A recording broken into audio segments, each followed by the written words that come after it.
बम बम बोल रहा है काशी हाजीपुर का अनीस वासी। अनीस जब भी आता है तो कुछ न कुछ खास चीज़ों और कुछ न कुछ खास शख्सियतों से आपको मिलवाता है और उनके बारे में जानकारी देता है। आज हम ऐसे वरिष्ठ पत्रकार से आपको मिलवाने जा रहे हैं जो कि एक इतिहास है, हिंदुस्तान का इतिहास है, क्योंकि हिंदुस्तान भारत है वो नहीं, हिंदुस्तान अखबार का इतिहास है जो पहला एडिशन आया था और पहले दिन से वो पत्रकारिता कर रहे हैं। आज उनको पेंशन मिल रहा है कि नहीं मिल रहा है, बहुत सारे मंत्री विधायकों को 4-4, 5-5 पेंशन मिलता है, लेकिन एक पत्रकार जो उनकी खबरों को चलाता है वाकई में क्या मिलता है कि नहीं मिलता है, मैं सब कुछ आपके सामने रखूंगा, बिल्कुल निष्पक्ष रखूंगा।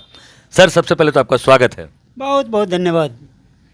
सर आपके पुत्र भी पत्रकारिता लाइन में आ चुके हैं सर। जी हाँ, जी हाँ, एक नई युग की शुरुआत हो चुकी है बिल्कुल। और एक युग आप भी हैं सर।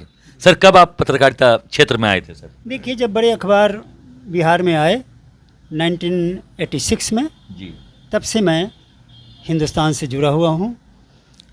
हिंदुस्तान के एडिशन शुरू होने के प्रथम दिन से मैं इसका संवाददाता रहा।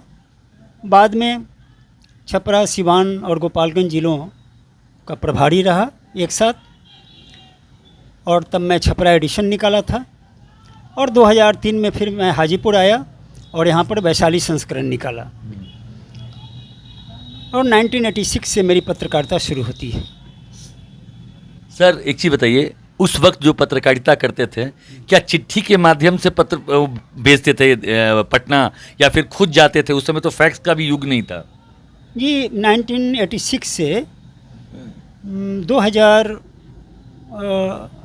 या 1988-89 तक ज़्यादातर रिपोर्टर्स चिट्ठियों के माध्यम से अपनी खबरें भेजते थे, या फिर ज़िले में तार घर होता था, बहुत इम्पॉर्टेंट कोई खबर हुई, कोई हॉट न्यूज़ हुआ तो उसे तार के माध्यम से भेजते थे, जिसे टेलीग्राम कहते थे। जी जी, या फिर टेलीफोन पर लिखवाते थे। यही उस समय का सिस्टम था।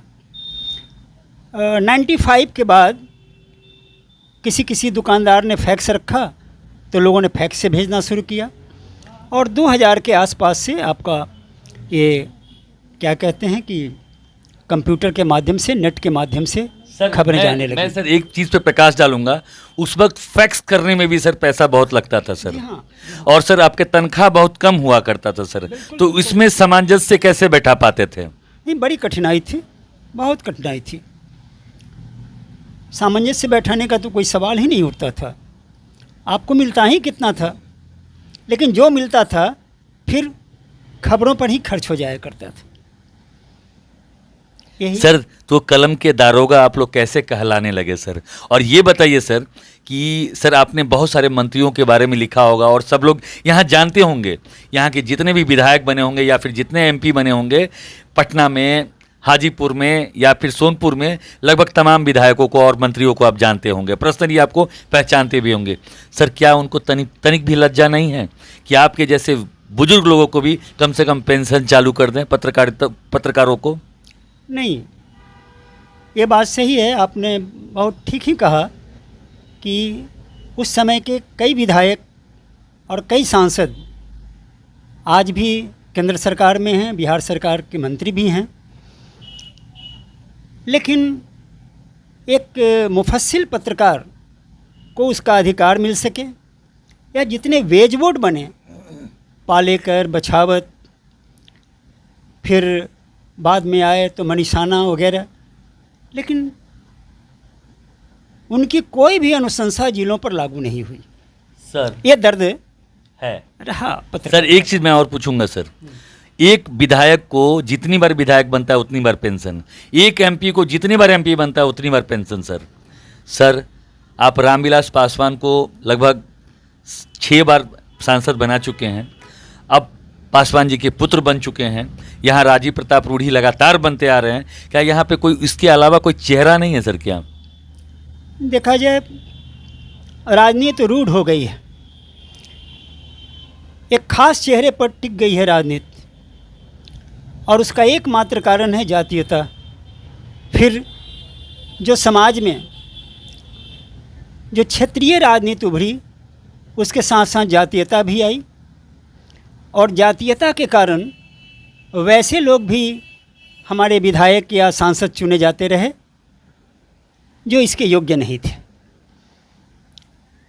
तो यह हमारे समाज की कमी है, हमारे वोटर्स की कमी है, और इसका एकमात्र कारण है कि हमारे वोटर जागरूक नहीं हैं और उन्हें कभी जागरूक करने की आवश्यकता नहीं महसूस की गई। यही कारण है कि जितने शिक्षा मंदिर थे पहले सरकारी, उनमें पढ़ाई की कोई व्यवस्था नहीं थी, कोई इंफ्रास्ट्रक्चर नहीं था, तो फिर मस्तिष्क बने कैसे, आदमी जागरूक कैसे बने? यहाँ की जनता सोई रही, और आज भी मैं कहता हूँ कि जातीय बंधन में पड़कर यहाँ की जनता सोई हुई है। सर, सारे विधायक, सारे मंत्री को आपके कलमों से गुजरे हैं सर, आपकी निगाहों के सामने से गुजरे हैं, उनको 5-5 या 6-6 पेंशन मिल रहा है। क्या कभी आपने इस बारे में चर्चा की? क्योंकि हम लोग भी एक नई युग हैं, एक नई पीढ़ी हैं, हम भी अपने बच्चों को चाहेंगे कि पत्रकारिता क्षेत्र में आए। क्या सर इस पत्रकारिता को लोग क्या इतने कम सैलरी में क्या निर्वाह कर पाएंगे आगे की ज़िंदगी ईमानदारी पूर्वक? देखिए, जो राशि मिलती है जिलों के पत्रकारों को, उस राशि से तो उनका कोई खर्च नहीं निकल सकता। अगर वो चाहें कि 30 दिन चाय भी कायदे से पी लें तो नहीं पी सकते हैं, यह सच्चाई है। अब आप सोचें कि आज भी प्रखंड के संवाददाताओं को प्रत्येक न्यूज़ पर 12 रुपये मिलते हैं, और 1997-98 में भी 12 रुपये थे, कोई राशि नहीं बढ़ी। जबकि आप देखें जो पटना हेडक्वार्टर में काम करते हैं उनका वेतन बढ़ता गया, काफ़ी बढ़ा, और पेंशन की बात आप करते हैं। बिहार में शायद ही मुफस्सिल के कुछ पत्रकार हों जिन्हें पेंशन मिल रही हो, वो भी संपादक की कृपा से। यहाँ तो स्थिति यह है कि आपने 20 वर्षों तक, 30 वर्षों तक अखबार की सेवा की, आप प्रभारी भी रहे, लेकिन पेंशन के जो आवेदन हैं उस पर दस्तखत करने के लिए स्थानीय संपादक तैयार नहीं है। वो आपको अपना पत्रकार मानते ही नहीं है। आपके लिए एक बढ़िया शब्द उन लोगों ने खोज लिया है, स्ट्रिंगर और सुपर स्ट्रिंगर। और आप एग्रीमेंट पढ़ें, और एग्रीमेंट पेपर जब आप देखेंगे तो आप आश्चर्य करेंगे। उसमें लिखा होता है, आपको ये स्वीकार करना पड़ता है कि पत्रकारिता मेरा मूल व्यवसाय नहीं है, मेरा प्रोफेशन नहीं है। तो करते क्या हैं आप? तो कोई रिपोर्टर के कॉलम में लिखा हुआ है कि ये खेती करते हैं, किसी के कॉलम में लिखा हुआ है कि व्यवसाय करते हैं। बहुत अंतर नहीं है। तो कई ऐसे पत्रकार हुए हैं भारत में और दुनिया में जो बहुत अच्छे राइटर हुए हैं, और आज भी उनकी किताबें बड़े चाव से पढ़ी जाती हैं। दुनिया भर की कई भाषाओं में उसके अनुवाद हुए हैं। तो खुशवंत सिंह भी उसी तरह के राइटर थे। सर, आज के बहुत सारे पत्रकारों को देखता हूँ सर, वो BMW से घूम रहे हैं, बहुत बड़े बड़े गाड़ियों से घूम रहे हैं सर। क्या वो पत्रकारिता सही मायने में कर रहे हैं सर? देखिए, उस पर मैं टिप्पणी नहीं करना चाहूँगा, लेकिन मैं इतना ज़रूर कहूँगा कि पत्रकारिता एक ऋषि कर्म है, और ऋषि कर्म एक सन्यासी का कर्म वही निभा सकता है कायदे से जो ज़मीन पर रहकर समाज को देखता है। आकाश में रहकर समाज को नहीं देखा जा सकता है, और किसी एयर कंडीशन कमरे में बैठकर और पार्कर की कलम से समाज के दुख दर्द को नहीं लिखा जा सकता है। सर, एक चीज़ पूछूंगा सर, आपकी एक किताब आने वाली है सर, बहुत जल्दी उसका विमोचन भी होने वाला है सर। उस किताब का नाम तो कम से कम बता दीजिए हमारे दर्शकों को सर। देखिए, पहले कानून पर क्राइम एंड पनिशमेंट मेरी पुस्तक आई थी, और जिस पुस्तक के कई सुझावों को वो नए कानून में शामिल किया गया है। ये मुझे बड़ा गर्व है कि जो मैंने सोचा वही विधि आयोग ने भी सोचा। उसके बाद भीड़ हिंसा करके एक चर्चित पुस्तक आई, और उसमें भी मैंने भीड़ तंत्र को, वो समझिए कि आतंकवाद से भी ज़्यादा खतरनाक माना, और उसमें पुलिस अनुसंधान के तौर तरीके पर भी मैंने सवाल उठाए। अब जो एक किताब आ रही है वो किताब भी